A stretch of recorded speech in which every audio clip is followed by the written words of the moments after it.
intermedio.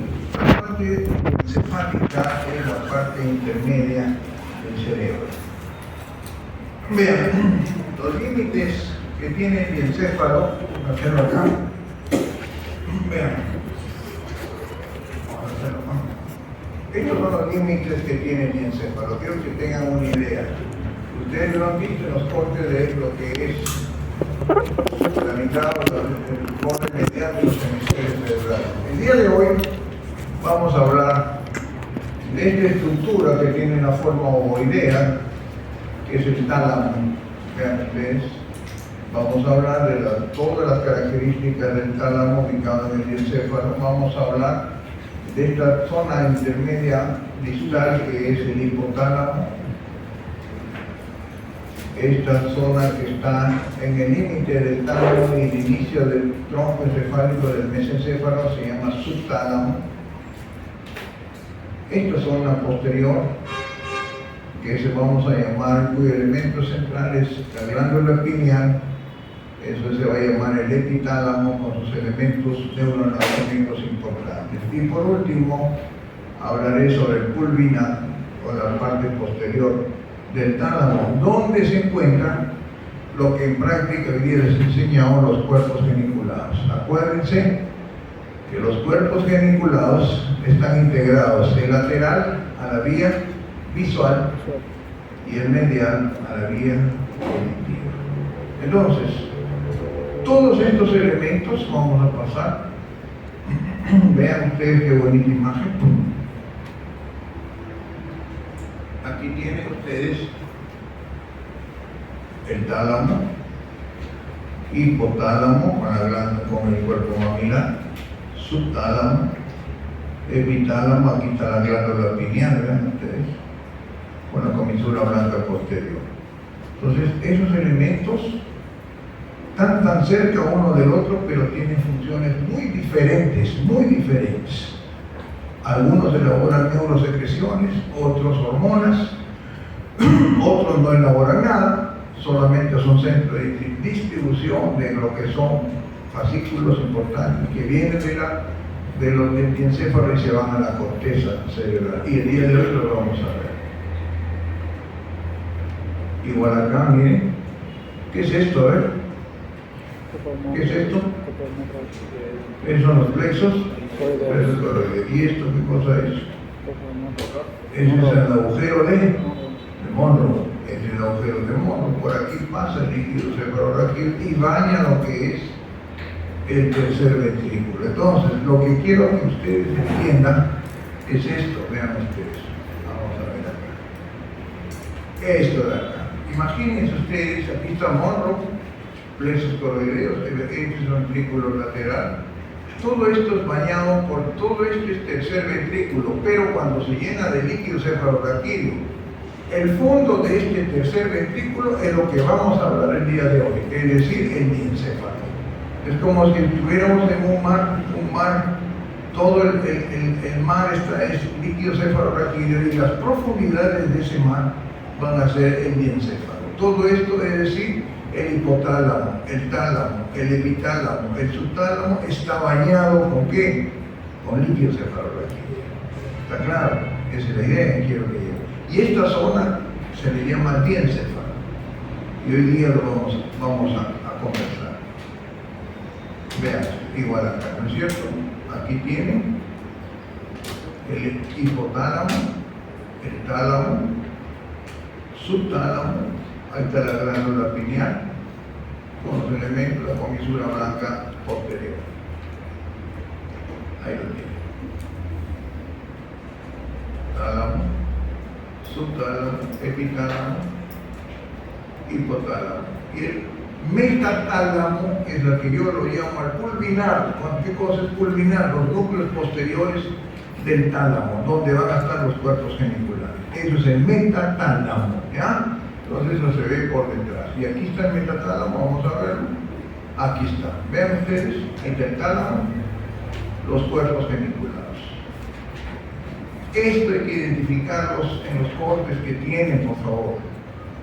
El medial y el lateral, los cuerpos geniculados. Estos dos forman parte de la vía visual y la vía auditiva. Tanto están integrados a esta vía que el cuerpo geniculado lateral es a la vía visual.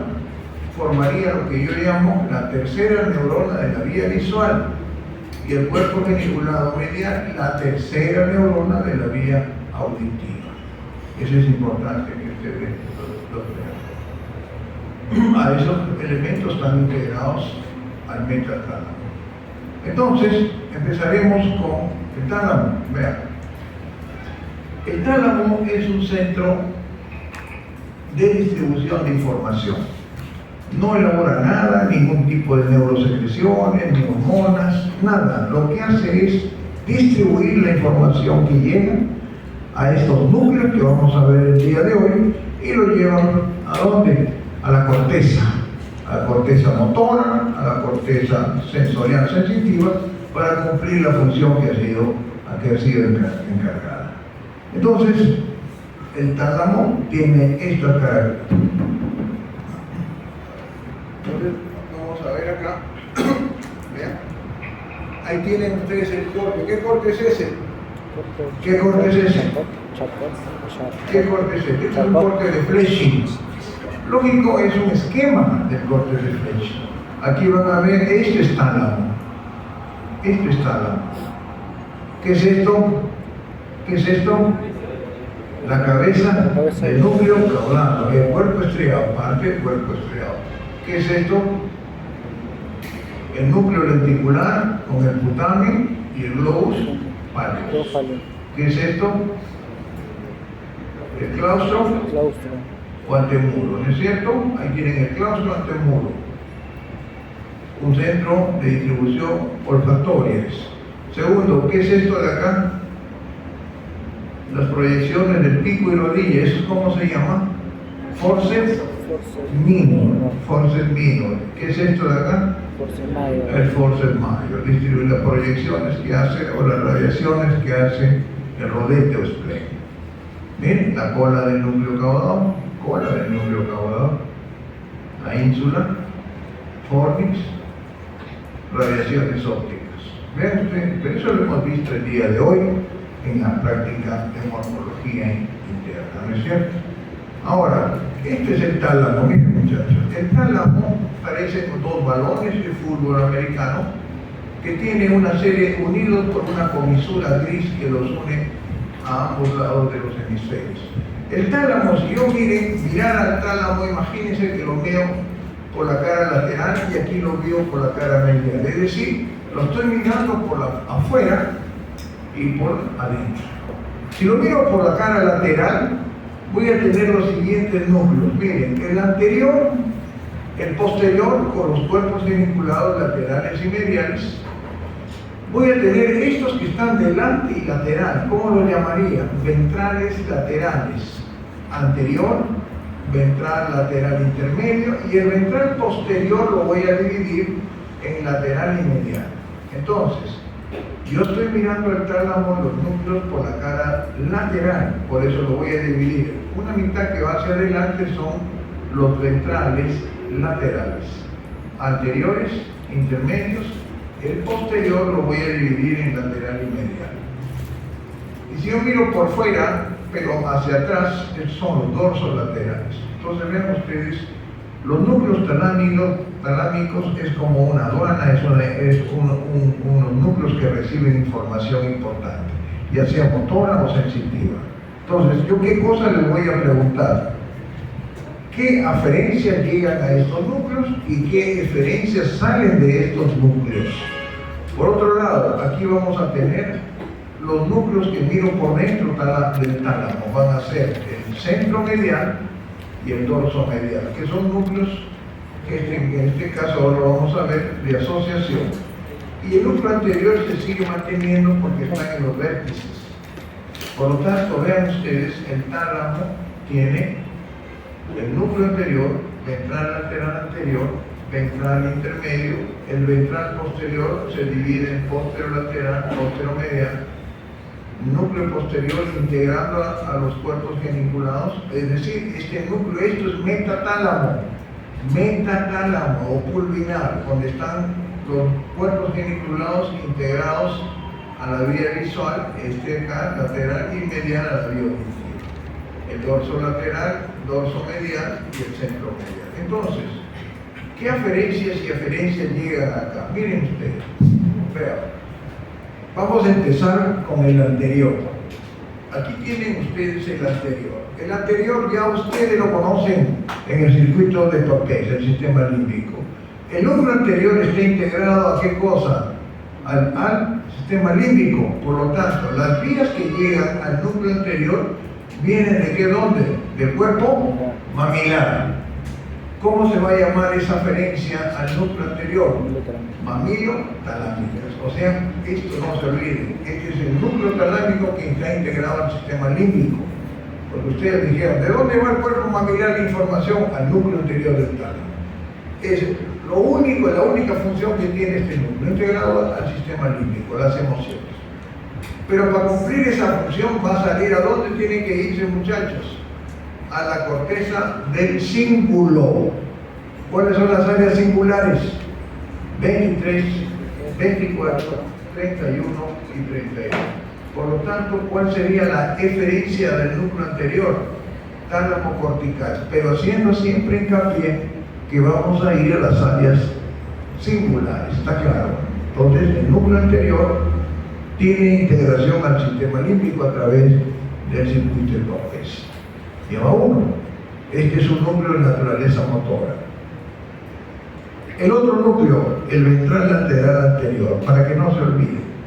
Este núcleo está integrado a lo que se llama el Parkinson. O sea, el Parkinson, el ciclo con el cual la dopamina que se elabora en el mesencéfalo del locus Meyer tiene que tener un circuito. Este circuito toma como relevo el núcleo ventral lateral anterior. Las vías que llegan al ventral lateral anterior vienen de dos sitios, principalmente del locus Meyer. ¿Cómo se llamaría esa vía, muchachos?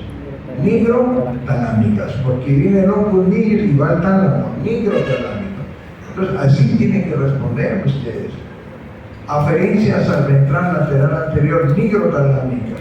Y también las pálidotalámicas, porque acuérdense que el globus pálido está integrado a las vías motoras. Pero esto, para cumplir, imagínense que acá se produce dopamina. Esta dopamina sigue el circuito, va a ir a ¿dónde? Al tálamo.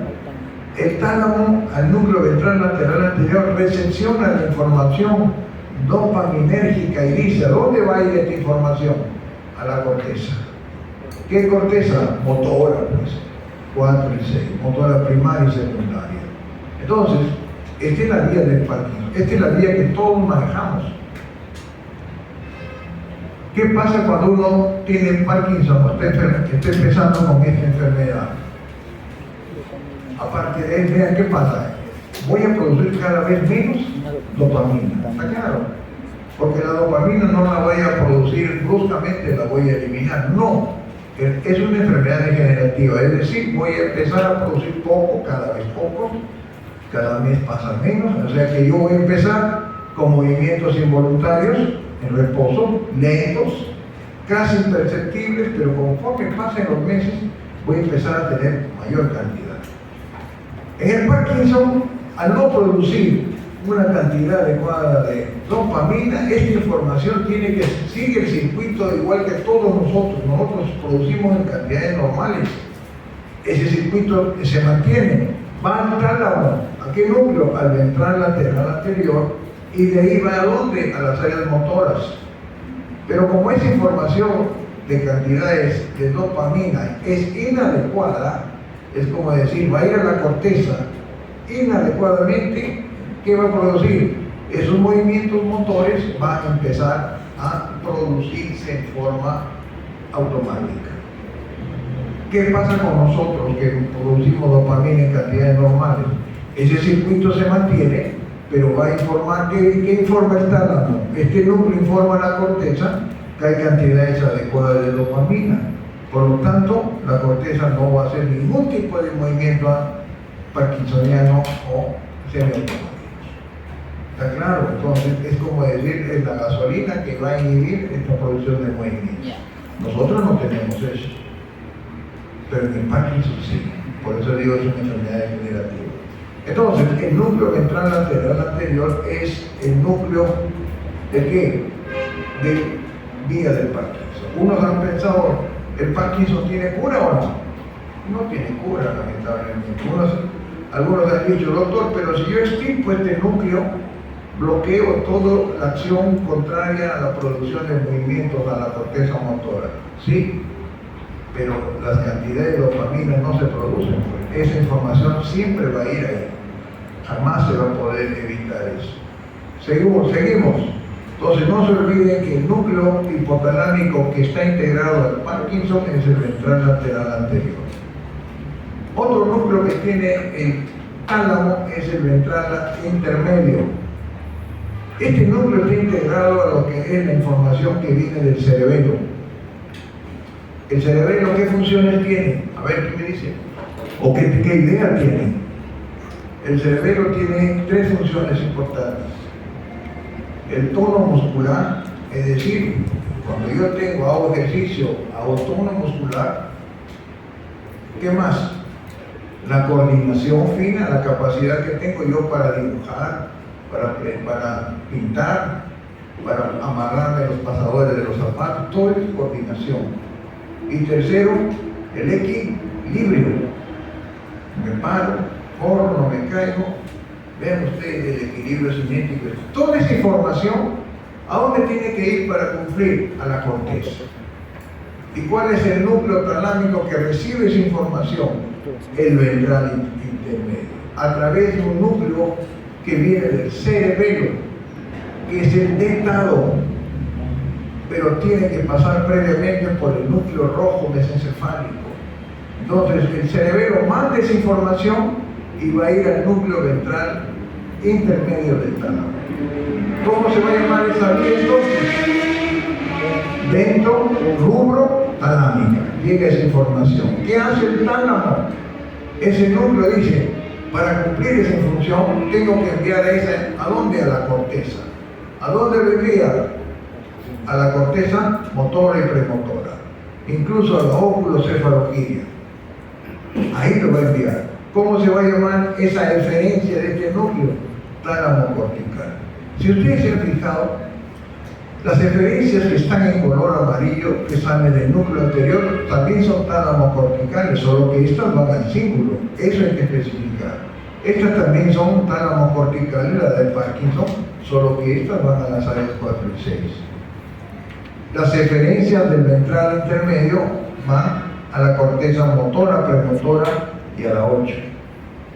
Tálamo cortical. ¿Está claro? Son núcleos motores. Entonces, en el examen práctico yo le puedo poner un alfiler en el tálamo. Y la siguiente pregunta sería, primero, la estructura que señala el alfiler, tálamo. Y la siguiente, ¿qué sería? Mencione usted 3 núcleos motores talámicos. ¿Cuáles serían los núcleos motores? Anterior, ventral lateral anterior y ventral lateral intermedio. Esa sería la respuesta. ¿Me entienden? Ahora, pero el tálamo entonces, la idea es la que yo quiero que capten es que solamente recibe información a través de los fascículos, ya sean motores o sensitivos, y lo lleva todo a la corteza para que esa función se cumpla. ¿El tálamo elabora secreciones? No. ¿Elabora hormonas? Tampoco. Vean ustedes, no tiene ningún tipo de esas funciones, solamente distribuye información. ¿Está claro? En los ventrales posteriores, estos núcleos, muchachos, los vamos a dividir en 2, posterolateral y posteromedial. El posterolateral recibe información de la médula espinal a través de los lemniscos espinales y lemnisco medial. Me va a dar información sensitiva. Este es un núcleo sensitivo del tálamo, donde vean ustedes, me va a formar la sensibilidad epicrítica, protopática, de todo mi cuerpo, Miembros superiores, miembros inferiores, tronco, menos qué cosa, menos la cara, menos la cabeza. Entonces, ventral posterolateral, aferencias al ventral posterolateral del lemnisco espinal medial. Este es un núcleo sensitivo. ¿Cuál sería la diferencia, doctor? Tálamo cortical. ¿Y a dónde iría? ¿A dónde iría? A las áreas somatosensitivas primarias. ¿Cuáles son esas? 3, 1, 2. Así es. Esa es la respuesta. ¿Ven? Tálamo cortical, solo que va a las áreas sensitivas. Aquí sí es la sensibilidad de todo mi cuerpo menos la cabeza. El ventral posteromedial me recibe, vean ustedes, aferencias de dos lemniscos, el trigeminal y el gustativo. Pero aquí me va a dar a través del trigeminal la sensibilidad de la cara, nada más.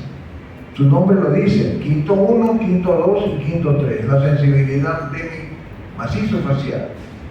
Y el otro va al gustativo. ¿A dónde iría? A cumplir su función al área 43, que es en el opérculo parietal. Entonces, aferencia del núcleo ventral posteromedial del lemnisco trigeminal y gustativo. Y las eferencias que podrían, tálamo cortical. Solo que el gustativo va al área 43 y el trigeminal a la 312. Esa es la cosa. ¿Para qué? Para dar la sensibilidad de qué cosa? De la cara nada más. ¿Qué lemniscos llevan la sensibilidad a todo mi cuerpo? Solo el espinal y el medial. ¿Está claro?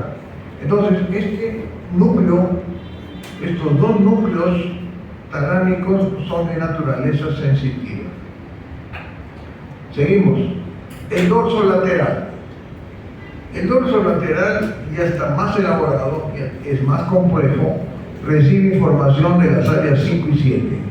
A ver, recuerden, ¿cuáles son esas áreas 5 y 7? Son las áreas de ¿dónde? ¿Ah? De la parietal superior, son sensitivas secundarias. ¿Cómo se llamaría la información aferencia que llega de aquí? Córtico-talámica. ¿Y la eferencia? Tálamo cortical, siempre haciendo hincapié de las áreas 5 y las áreas 7.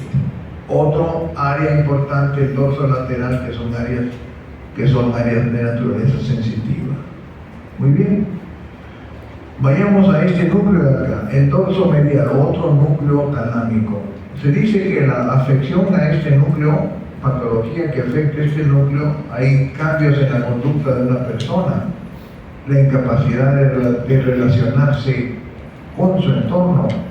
Son aquellas personas que tienen cambios de conducta. Ahorita estoy alegre, dentro de un ratito estoy triste, cambio. ¿Cómo se llama eso? Bipolar. ¿Ah? Bipolar. La bipolaridad. Ustedes en la vida van a encontrar personas que están contentas en un momento y después están con cólera, ¿no es cierto? Entonces se cree que la bipolaridad está asociado a trastornos de este núcleo dorso medial. Las vías que llegan a este núcleo provienen del hipotálamo, de la amígdala y del área 43. Entonces, vean ustedes, el tálamo no produce nada, solamente eso es lo que quiero que sepan. En la clase práctica se les va a explicar estas características.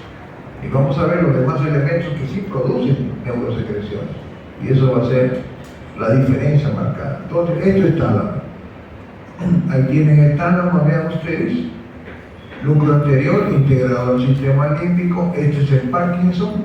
El núcleo ventral lateral anterior. Este es el intermedio y este es el posterolateral. Y este debe ser el posteromedial. Este debe ser el dorso lateral y el dorso medial que está acá, este que ya acabamos de hablar. Estos vamos a hablar al final, voy a retroceder, estos vamos a hablar al final, cuando hable yo de la vía visual y auditiva. Esto, muchachos, se llama metatálamo. Y lo van a ubicar siempre en la parte, en la cara posterior talámica. Ahí están los cuerpos geniculados, integrados en esta vía. Ahí lo tienen. Igual acá, ¿no es cierto? Bien. Núcleo anterior integrado al sistema límbico. Núcleo cerebral, vean el ventral lateral intermedio. Tenemos el pulvinar o el metatálamo, estímulos visuales y estímulos auditivos con los cuerpos geniculados. Esto es importante. Ahí lo tienen. Igual acá, ¿no es cierto? Aquí se lo dejo ver para que tengan. Miren, el núcleo anterior integrado al sistema límbico, mamilotalámicos y tálamo corticales. El dorso medial, ya lo dije, cambio de la conducta, generalmente incapacidad, son personas con alteraciones de este núcleo, incapacidad para, vean ustedes, relacionarse con su entorno. ¿Ya? Esa es la característica. Y cambio brusco de conducta. Es el núcleo dorso medial. Aquí tienen el núcleo anterior para explicarles cómo trabaja con el circuito de papel. Aquí tienen el cuerpo mamilar, vía mamila, acá está el tálamo, núcleo anterior, mamilotalámica y el tálamo cortical. A las áreas del símbolo, 23, 24, 31 y 32, luego regresa por el área sectal al punto de inicio. Ese es para explicarles el núcleo anterior talámico. Igual acá, vean ustedes, esos son los núcleos ventral posterolateral, acuérdense que son los que llevan la sensibilidad a todo mi cuerpo menos la cara. Las aferencias son del hemisco medial y del hemisco espinal. Y las eferencias para cumplir esta función tienen que ir a las áreas sensitivas. 3, 1, 2. Ahí tienen el ventral posterolateral y ahí tienen el ventral posteromedial. En cuanto al posteromedial, está integrado, miren ustedes la imagen de la sensibilidad de la cara. Por eso le dije ese preámbulo, ¿no? Aquí tienen a través de estos dos meniscos, gustativo y trigeminal. La eferencia que viene del trigeminal va a las áreas 3, 1 y 2, y la eferencia que va por a través del gustativo va al área 43, que es la cuarta neurona gustativa. Vean ustedes todo lo que hace el tálamo. Ahí lo tienen. Esta es la del el intermedio, las que vienen del cerebelo, de adentro, lóbulos talámicos. Y ya lo dijimos, y este es de la vía del Parkinson. Que va, o sea, la vía del Parkinson, así tenga Parkinson o no, tiene que ir al tálamo. ¿A qué núcleo? Ventral lateral anterior. Igual, la información es la misma. Solo que nosotros producimos dopamina en cantidades adecuadas y la información llega al tálamo, a este núcleo, y de ahí la lleva a la corteza motora para inhibir los movimientos. Cuando no hay dopamina, empieza el problema de los movimientos automáticos involuntarios. Entonces vean ustedes, eso es el tálamo. Igual acá. Esto vamos a ver al final cuando hable la vía visual. Entonces, el tálamo no produce nada. Ahora vamos a hablar del epitálamo. Vean ustedes, el epitálamo primero tienen que ubicarla dónde está. ¿Dónde está el epitálamo? Vean aquí. El elemento central del epitálamo es la glándula pineal. La glándula pineal, muchachos, tiene 3 funciones importantes: maduración sexual, produce melatonina o pigmentación de la piel, y tercero, el ritmo vigilia-sueño, o sea, el reloj biológico que podemos tener. Todos tenemos un reloj biológico, y ahora vamos a hablar. La glándula pineal. Ahora, el epitálamo, vean ustedes, está constituido, ahí está la glándula pineal, miren. El epitálamo está constituido por 5 estructuras neuroanatómicas. Ahí la tienen. Lógicamente, las que yo voy a observar en los cortes va a ser, si hay una glándula pineal, la voy a ver. Esta es la glándula pineal, la comisura blanca posterior, la comisura de la vénula, el pedúnculo avenular y el trígono avenular. Estos elementos histológicamente son cortes histológicos, pero estos dos sí los voy a ver. Ahí tienen. Entonces eso les voy a tomar. ¿Cuáles son las estructuras neuroanatómicas que constituyen el epitálamo? Ahí lo tienen. Como elemento central, evidentemente, es la glándula pineal. ¿Qué cosa tienen que saber? La comisura blanca posterior, esta es la que me interesa, la comisura blanca posterior es una comisura, es visual, interconecta, ven ustedes, los tubérculos cuadrigémenos superiores que están integrados al reflejo fotomotor. ¿Qué cosa quiero decirles? Cuando vean tronco, digan a su profesor, doctor, aquí tenemos la comisura, vean ustedes, blanca posterior. ¿Esta qué función tiene? Interconecta los tubérculos cuadrigénicos que están en el tronco, que están integrados al sistema fotomotor, o sea, de los reflejos fotomotores. O sea que es una comisura visual. ¿Está claro? Ahora, ¿qué produce la glándula pineal? Ahí está, pregunta del examen. De todos ellos, ¿cuál es el más importante? ¿Cuál es? ¿Cuál es? La noradrenalina no es exclusivo de la glándula pineal, se produce en otros sitios. La serotonina también es producida por también todas las neuronas en general. La melatonina sí es exclusivo de la glándula pineal. No solamente va a dar, ¿qué cosa? Va a dar pigmentación a la piel, sino que tiene dos acciones importantes. La melatonina tiene dos acciones. Se activa por la luz. O sea, la glándula pineal se activa por la luz. ¿Qué acción tendría la melatonina? La melatonina, muchachos, tiene una acción antineurohipofisiaria. ¿Qué significa? Que inhibe la producción de oxitocina y vasopresina. Acuérdense que la oxitocina es la que se estimula cuando hay, en el momento del trabajo de parto, estimula la contracción uterina en el trabajo de parto. Y la vasopresina regula la cantidad de eliminación de ¿qué? De sales, de agua o de electrolitos a través del riñón. La otra función de la melatonina es antiadeno-hipofisiaria, maduración sexual, como le dije al inicio. ¿Qué cosa es eso? Cuando se ha probado que si yo destruyo la glándula pineal, produzco hipergonadismo, es decir, pubertad precoz, la aparición de caracteres sexuales, vean, antes de lo que es lo habitual, ¿no es cierto? Vas a tener a niños que le cambia la voz, una serie de a los 8, 7, 8 años. Cuando yo hago, destruyo la glándula pineal. Pero si yo encuentro un tumor en la glándula pineal, es todo lo contrario, se va a llamar la pubertad retardada, hipogonadismo. ¿Qué cosa es el hipogonadismo? Son personas que a los 20 años, vean ustedes, siguen manteniendo los caracteres sexuales de una persona de un prepuber. Entonces tenemos características, esto no se olvide. Preguntas que yo hago siempre en teoría. ¿Qué hace el tumor de la glándula y extirpación de la glándula? Entonces, lo que quiero decirles es esto, ¿no es cierto? Esto, que tienen que grabarlo bien. ¿Qué hace la glándula pineal? Desarrollo de los genitales. Si hay tumores y si hay pinealomas, estimula y frena el desarrollo. Segundo, pigmentación de la piel, así es por la melatonina. Y tercero, el ritmo vigilia del sueño. ¿Qué es eso? Yo tengo un reloj biológico, usted tiene un reloj biológico. ¿Alguna vez ha sucedido que ponen la alarma, no es cierto? Ponen su alarma para que lo despierte a las 6 de la mañana. Y ustedes, muchos de ustedes, yo sé que se despiertan antes de que suene la alarma.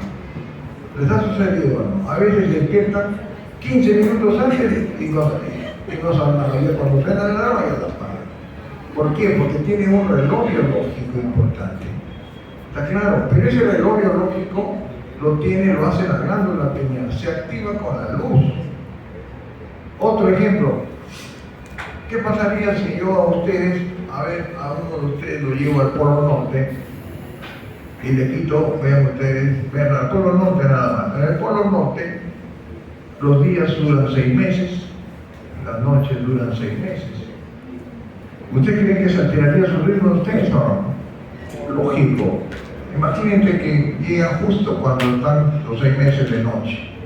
Van a llegar, trabajan allá, si van por trabajo, estudian, noche. Van a dormir, noche, despiertan, noche, toda noche se altera su ritmo. Evidentemente, igual de día. O cuando hacen viajes de largo, se van a un continente lejano. Vayamos a la China, que China nos lleva casi 12 o 14 más, 20 horas de diferencia. Salen de día, llegan allá de día y tienen que dormir de día, hasta que se adapten. la glándula pineal empieza a adaptarse. Otro ejemplo, cuando ustedes duermen, ¿qué usan siempre? Cierran en la noche cortinas, ¿no es cierto? Cortinas mayormente oscuras, o tapan o corren la cortina para poder dormir.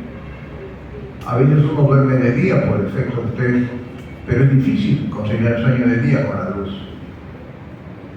La glándula pineal se activa con la luz. Entonces es importante. No se olviden entonces, el ritmo vigilia-sueño es de la glándula pineal. La melatonina, también pigmentación. Y tercero, maduración sexual. ¿Ya? Entonces es una de las características. ¿Tiene algo que ver con el tálamo esto? Nada, no es cierto, es otra cosa. El tálamo es un centro de distribución de información. Entonces el epitálamo hace esto. ¿Ya? Características importantes. Esto es para explicarles qué sucedería a ver con una de sus compañeras que tiene ciclos amenorrea. Se suspende la menstruación cuando uno se va y va a sitios donde está oscuridad total. Si yo mando a uno de sus compañeras, va al Polo Norte justo con los 6 meses de noche, ¿se alterará su menstruación? Sí, se va a alterar. Va a haber ciclos de que no va a haber menstruación. ¿Por qué? Porque la glándula pineal, miren, la luz ingresa a través del ganglio fusiforme, va a estimular a la glándula pineal. La pineal dice, por efecto de la melatonina, va a activar ¿a qué? A los ovarios para lo que es la producción de menstruación. Pero si no hay luz, necesito luz, va a haber ciclos amenorreicos. ¿Y quién regula la luz? La glándula pineal. La glándula pineal, muchachos, es importante. Entonces, se activa.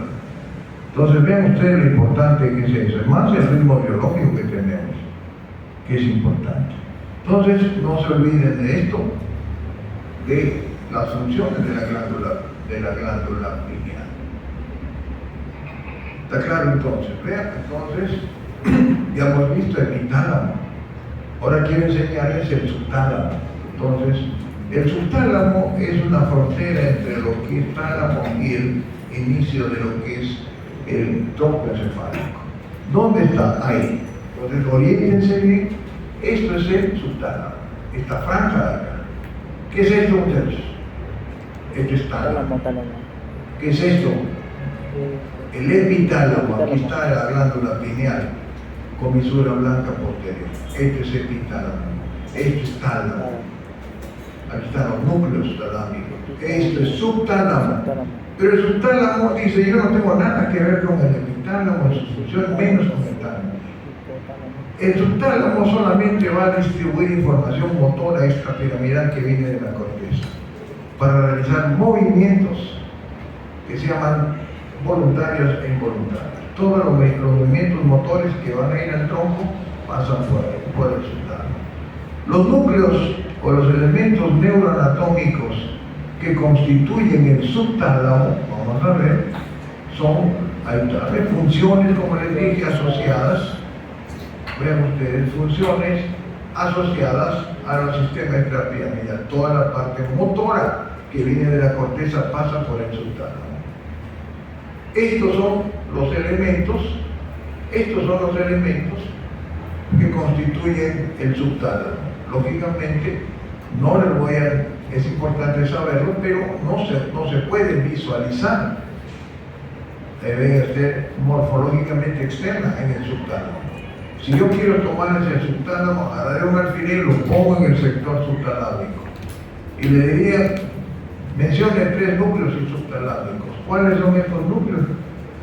Tenemos, vean ustedes, tenemos el asa lenticular, la zona incierta, fascículo lenticular, fascículo talámico, fascículo subtalámico. Todos ellos son elementos histológicamente que no se van a ver macroscópicamente en el subtálamo, pero sí ustedes tienen que delimitar el subtálamo.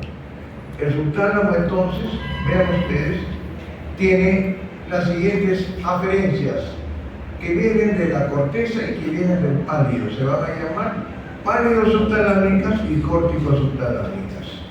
Y las eferencias que salen del subtálamo se van al pálido, regresan al pálido y al locus niger. ¿Cómo se va a llamar? Subtálamo palidales y subtálamo nígricas. Lo que tienen que saber es eso. Entonces, cuando hay alteraciones subtalámicas, hay movimientos como el balismo, es decir, como el lanzador de bala, ¿no es cierto? Hay contorsiones de las extremidades proximales, de la raíz de las extremidades proximales. Entonces, ahí lo tenemos. ¿Qué dice? Lesiones subtalámicas producen alteraciones consistentes en movimientos involuntarios violentos. Vean ustedes, mantenida extremidad y a veces el cuello y la cara. Lo que se llama el balismo. ¿Han visto el lanzador de bala o no? Cuando en las Olimpiadas hace esto, empieza a hacer y suelta. Entonces, esas son contorsiones. Las contorsiones que hacen las lesiones subtalámicas. ¿Tiene algo que ver el subtálamo con el epitálamo? No, nada. Con el tálamo, nada. Aquí pasan fibras de naturaleza motora, nada más.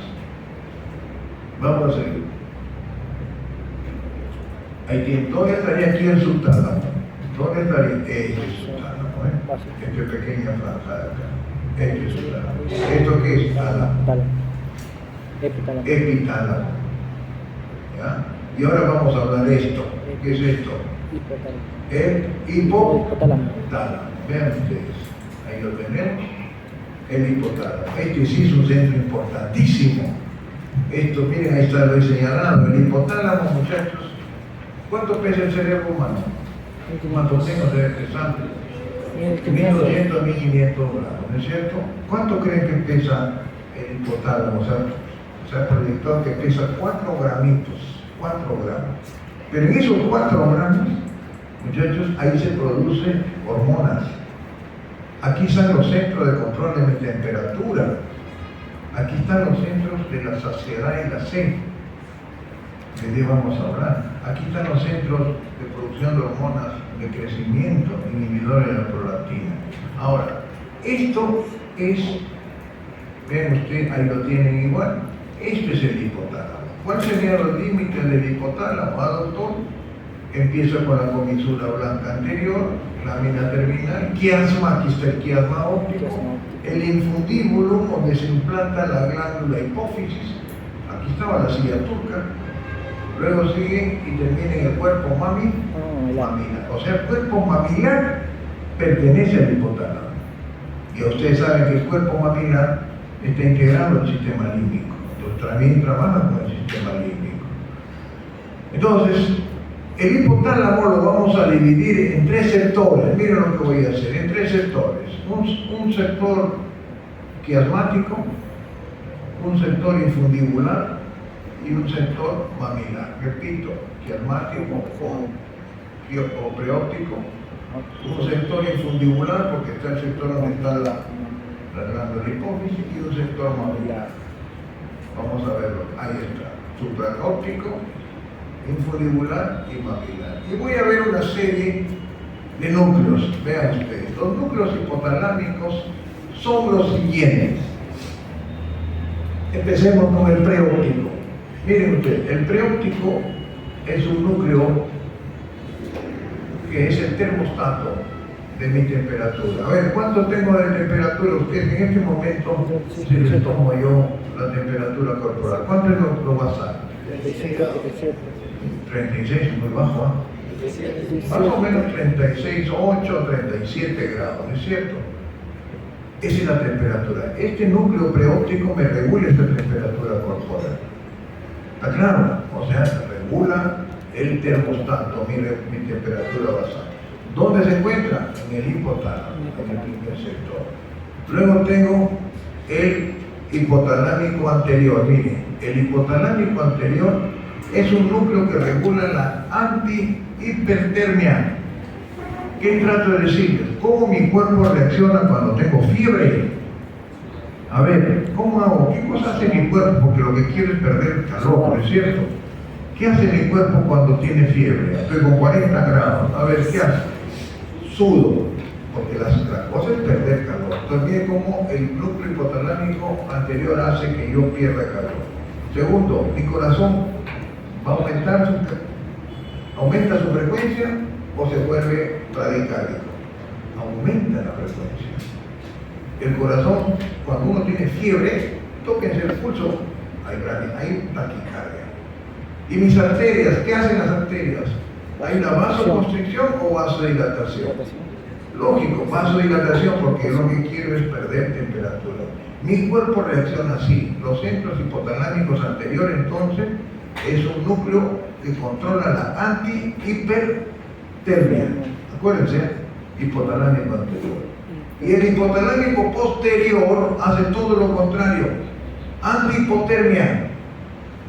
¿Qué pasa? A ver si al doctor lo llevo al Polo Norte y yo lo desnudo, a ver, métete ahí. ¿Qué empezar? ¿Cómo reacciona él al frío? A ver, primero, ¿qué cosa trata el organismo? La naturaleza está sabia de conservar el calor, el mínimo calor que tengo. ¿Y cómo conservo el mínimo? Temblando, ¿no es cierto? Hago eso, temblando. Segundo, el corazón, lo que trata es no hacer mucho gasto cardíaco. ¿Qué hace el corazón? Empieza a latir lentamente, bradicardia. ¿Y qué pasa con las arterias? Al contrario, quiero que no se libere mucha energía, quiero conservar vasoconstricción. Eso hace, muchachos, el hipotalámico posterior. Antihipotermia. Entonces, tenemos cuáles son los núcleos hipotalámicos que controlan la temperatura. El termostato preóptico. El hipotalámico anterior, antihipertermia. El hipotalámico posterior, antihipotermia. Y tengo otro núcleo, que es este de acá. Vamos a verlos. El centro acá, el dorso medial y centro medial. Esto de acá, dorso y ventro medial, esto de acá. Son los núcleos controladores de la saciedad y la sed. A ver, a uno de ustedes lo llevo a comer un buffet. Empezarán a comer. Llega un momento en qué cosa, que te llenaste, pues ya no vas a querer comer. Viene de acá, dice ya no comas, ya estás lleno, ya no puedes, o van a seguir comiendo hasta reventar. No, no es cierto. Entonces, esos son los centros de gobierno de la saciedad y la sed. ¿Qué sucede? A ver, les pregunto a ustedes, ¿qué sucede con la obesidad mórbida? ¿Han visto esos gorditos que pesan más de 300 kilos? ¿Qué pasa si yo quiero operar a ese gordito? Le pongo un balón gástrico. Antiguamente le ponían balón gástrico o puedo ponerle reducir el diámetro del estómago. Lo hacían, pero ¿qué pasaba? No hacía un estudio del hipotálamo. Ahí están los centros de la saciedad del seno. Lo operabas y el gordito seguía comiendo, pues, porque su estímulo viene de acá. Se tomaba 5 pizzas, 6 pizzas familiares, ¿no? A pesar de que tenía su balón gástrico. ¿Por qué entonces hay un problema? No, vean, la operación estaba mal hecha. No, porque no se hizo un estudio hipotalámico. Actualmente se hace. Ya no basta decir que no, que yo reduciendo el tamaño del estómago va a dejar de comer. Si la señal viene de tu cerebro y tu cerebro te dice sigue comiendo, a través de esos núcleos va a fracasar esa operación. Entonces hay que hacer el estudio de los centros de la saciedad y la sed. ¿Cuáles son esos centros, los núcleos? El dorso, vean ustedes, el dorso medial y el otro, ¿cómo se llama? El ventro medial. Ahí están los dos, son núcleos de la saciedad y sed. ¿Está claro? Miren lo que hace el hipotálamo. ¿Qué otra cosa hace el hipotálamo? El hipotálamo, a través de su núcleo supraóptico que está en verde y el paraventricular, salud, el paraventricular producen dos secreciones, oxitocina y vasopresina, todo. ¿Quién inhibía la producción de eso? La melatonina, ¿se acuerdan o no? La melatonina decía, no, vamos a inhibir a la producción de oxitocina y vasopresina. En cambio, estos núcleos hipotalámicos estimulan la producción de la oxitocina para el trabajo de parto, contracción del útero, y el otro, la producción de líquido, de evitar la eliminación inadecuada de sales, solutos y líquidos de nuestro organismo. Entonces, estos dos núcleos producen paraventricular y supraóptico, oxitocina y vasopresina. Vean ustedes todo lo que hace el hipotálamo. ¿Qué más hace el hipotálamo? Acá hay núcleos, vean ustedes, que producen hormonas. El supraquiasmáticos producen la GnRH, o sea, la hormona estimulante de la producción de gonadotrofinas. Tenemos el arcuato, produce la hormona estimulante de la hormona de crecimiento, y el PIH, o sea, inhibidora de la prolactina. ¿Qué es eso? ¿Qué es la prolactina? Es la que se estimula la secreción láctea luego que la madre ha dado a luz. Pero aquí se inhibe, llega un momento en que inhibe la producción de prolactina. Miren ustedes. Entonces, haciendo un resumen de todo lo que hace el hipotálamo, tenemos lo siguiente. Ahí tienen los núcleos, que eso les voy a preguntar. Entonces, cuando les tomo hipotálamo, voy a señalar en la zona hipotalámica, le voy a decir, a ver, señáleme el núcleo de la saciedad y la sed. Señáleme el núcleo que controla la temperatura. Señáleme el núcleo que produce oxitocina o vasopresina. Señáleme el núcleo que me produce determinada hormona. Eso hace el hipotálamo. Y les he hecho un resumen acá, como les decía. Ahí está. Vamos a ver acá. Esto lo dejo para que lo tengan. Todo lo que produce. Aquí está. Miren ustedes. El hipotálamo tiene un control neuroendocrino porque produce los que son factores liberadores y inhibidores del ADN y neurohipófisis. ACTH, GHRN, liberador de la hormona de crecimiento, somatostatina, que inhibe la hormona de crecimiento, GnRH, gonadotrofina, liberador de producción de gonadotrofina, PIH, que le lleva la prolactina, inhibe la producción de prolactina. Son hormonas. Pero ¿qué también hace el hipotálamo? Control neurosecretor, ya lo dije, a través de estos dos núcleos. ¿Qué produce? Libera la producción de oxitocina y vasopresina. Acuérdense, el supraóptico y el paraventricular hacen eso. Regula ingesta alimentaria y de agua. ¿Quién lo hace? ¿Qué núcleos hacen en la centro de la saciedad y la sed? A ver si se acuerdan. Ventromedial y... ¿Cuáles son? El dorso medial y ventromedial. ¿Está claro? Esos son núcleos que controlan la saciedad y la sed. ¿Qué más tenemos que hacer el hipotálamo? Vean ustedes. Controla el sistema neurovegetativo. Se dice que el hipotalámico anterior, a su vez que es antihipertérmico, también está en centros parasimpáticos. Y el hipotalámico posterior, que también es antihipotérmico, controla el centro simpáticos. Entonces, eso hace también control neurovegetativo. ¿Qué más? Los centros de regulación de la temperatura. A través del preóptico, hipotalámico anterior, hipotalámico posterior. Comportamiento sexual y reproductivo, así es. A través de los núcleos que tiene la amígdala e intervienen en el circuito de Papez a través del cuerpo mamilar. Entonces vean ustedes, ¿tendrá algo que ver el hipotálamo con lo que hace el tálamo? Nada, ¿no es cierto? O con lo que hace el epitálamo, menos. Aquí sí produce cosas. Lo único que produce el epitálamo, la glándula pineal, es la melatonina, noradrenalina, serotonina, pero no tiene nada que ver con todo lo que produce el hipotálamo. Por eso les decía, entonces, la importancia de este pequeño sector es muy importante. Ese es el hipotálamo. Ahora vamos a ver lo que es el metatálamo. Les dije yo, el metatálamo está integrado a la vía visual y la vía auditiva. Empezaremos con la vía visual. Vean ustedes, la vía visual, ahí lo tenemos, la vía visual. Esto es, los núcleos, vean ustedes, las neuronas de la vía visual son 4. La primera neurona está en la tercera capa de los conos y bastones de la retina. La segunda neurona en la octava capa cerebroganglionares. Luego viene la tercera neurona en el cuerpo geniculado lateral y luego la cuarta en las áreas que ustedes conocen, que están ubicados en el lóbulo occipital, 17, 18 y 19.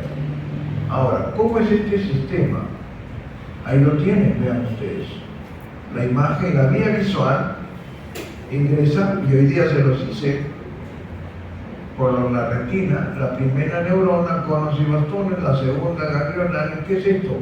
Esto es lo que se llama nervio óptico, quiasma óptico, cintilla óptica, y les enseñé dónde terminaba la cintilla, en el cuerpo geniculado lateral, vía tubérculo cuadrinemino superior. La información va por las radiaciones ópticas a las áreas visuales de la corteza visual, en el lóbulo occipital, que usted lo conoce por Brodmann, 17, 18 y 19. Ahí lo tiene. Es decir, que uno tiene la idea de que yo puedo quedarme ciego o disminuir mi agudeza visual, todo lo que incumba a mi globo ocular. No es cierto. Todo el sistema, la vía visual, abarca el cuerpo geniculado y abarca las áreas de la corteza visual que hemos visto ante Brodmann, ¿no es cierto? Aquí, ahí lo tienen igual. Miren ustedes, por eso ingresa por la retina, nervio óptico, quiasma óptico, cintilla óptica, que eso lo han visto y los he enseñado.